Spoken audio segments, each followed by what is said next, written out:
Well, Mueller's findings are not only resonating with Democrats. In an op-ed in the Atlantic today, a former member of Trump's transition team said the report has convinced him that's enough is enough. Republican lawyer and law professor J.W. Verrett writes that if you actively work within a political party, there is some expectation that you will follow orders and rally behind the leader, even when you disagree. There is a point, though, in which that expectation turns from a mix of loyalty and pragmatism into something more sinister, a blind devotion that serves to enable criminal conduct. He writes, quote, "The Mueller report was that tipping point for me, and it should be for Republican and independent voters and for Republicans in Congress." Well, I'm joined right now by the author of that op-ed, J.W. Verrett. Also, Natasha Bertrand is here. She's national security correspondent now with Politico. So what is the tipping point for you? Well, the tipping point is the Mueller report. It's the outline of potentially 12 instances of obstruction of justice. Frankly, I think it's time. And let's remember, impeachment is only the beginning of a process. It's not the end. You've been around. I've been around. But let me ask you, what changed it? Because for months now, we knew that he fired Comey because he wouldn't play ball with him. He wouldn't give him a loyalty oath. He wouldn't let Michael Flynn off the hook. We know that he pushed Sessions over and over again, the AG, because he wouldn't play ball with him. He recused himself. We could see everything he was doing to try to shut down this investigation. You didn't see all that in broad daylight. You waited till the paper came out in paper. Well, nobody was interested in publishing it, frankly, until this time. But you saw it all happening. Yeah, I saw it all happen. Don't forget, Chris. And all these meetings with the Russians, do you think that's a little weird? All of a sudden, every time they go to meet, there's a Russian in the room somewhere, Valianskaya, all these people, Kislyak, they're all meeting all the time. Manafort's a Russian representative. It's all troubling, and I had faith in Robert Mueller to figure it out.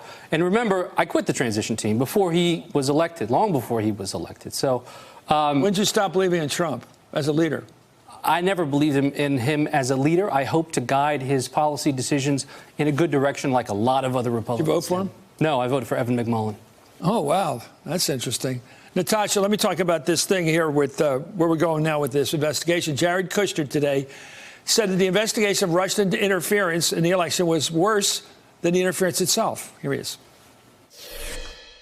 And quite frankly, the whole thing's just a big distraction for the country. And you look at, what Russia did, buying some Facebook ads to try to sow dissent and do it. And it's a terrible thing. But I think the investigations and all of the speculation that's happened for the last 2 years has had a much harsher impact on our democracy than a couple of Facebook ads.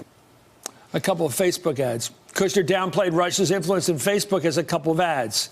However, the Mueller report specifically cites Facebook's estimate that Russian accounts on the social media site reached as many as 126 million persons. That's about a third of the people in this country. Natasha, why at this point is he trying to say there really wasn't nothing there? Well, the irony, of course, is that Jared Kushner was a specific target of these Russian influence operations. After the election, he was targeted by Putin's oligarchs, by Putin's cronies, who thought that he was naive and susceptible to He was the soft influence. underbelly. Right. And so that vulnerability allowed the Russians to see an entry point into the Trump transition team, into the Trump White House. Is he still an asset? He was the person. He acts like an asset. Well, it's no big deal. He certainly... Sweeping and systematic interference in our electoral process is what Mueller concluded, and he's saying a couple of ads on Facebook. Well, the FBI clearly found some issues in his background and currently that made them hesitate in giving him a security clearance, right? So the susceptibility to potentially being blackmailed by foreigners due to his business interests, due to whatever it may be, has made it so that he was rejected for a full security clearance, for a top secret security clearance, and was operating on an interim clearance. And that, of course, is one of the big fights now that Congress is waging against the White House, and that the White House is being reluctant to actually produce any documents and witnesses about.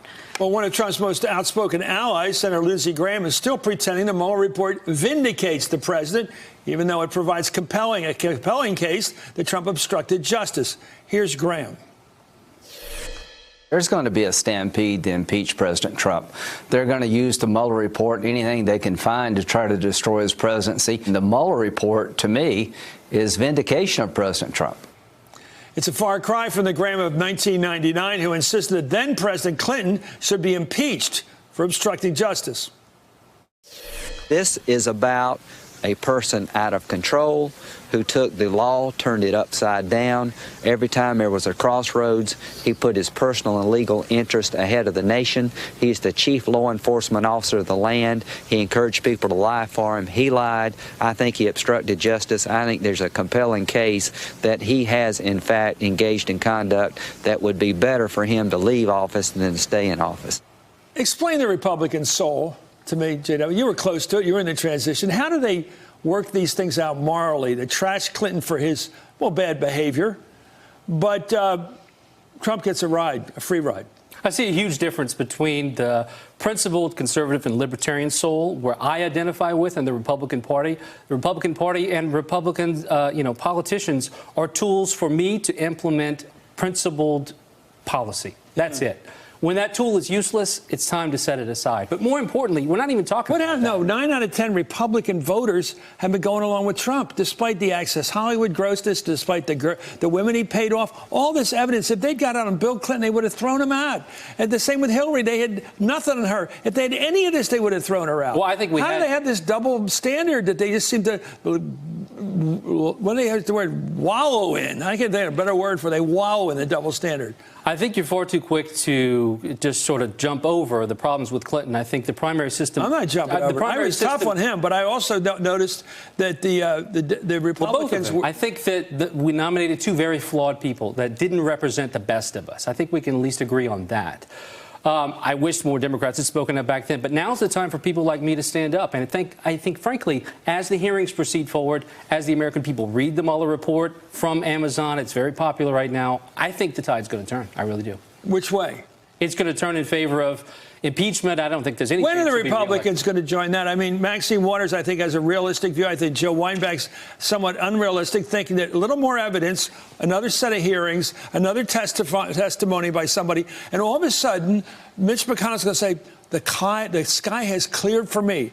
I see Jesus. I see. What, do they really think this is going to happen? Well, this is the thing, Chris, and a repeated talking point that we're hearing is that they want to see the full unredacted version of the Mueller report. But that is not going to tell them any brand new information. But why do they think Trump's the Republicans conduct. are going to switch? That's a great question. I think we've been asking that question for the last 2 years as more and more has come out about the White House's misconduct on various issues. But the Republicans have seemed to really stay firm on the president. It's like third world people. The British used to just yell a little louder so they'll understand them.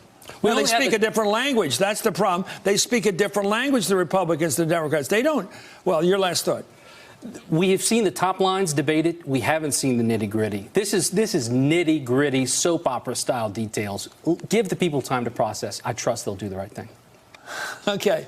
You can make a lot of money on the betting table with that one. A lot of money betting on the Republicans to switch. J.W. Verret, thank you, sir, for coming on. You're nice to come on and good writing. Natasha, as always, thank you, Natasha Bertrand. Hey there, I'm Chris Hayes from MSNBC. Thanks for watching MSNBC on YouTube. If you want to keep up to date with the videos we're putting out, you can click subscribe just below me or click over on this list to see lots of other great videos.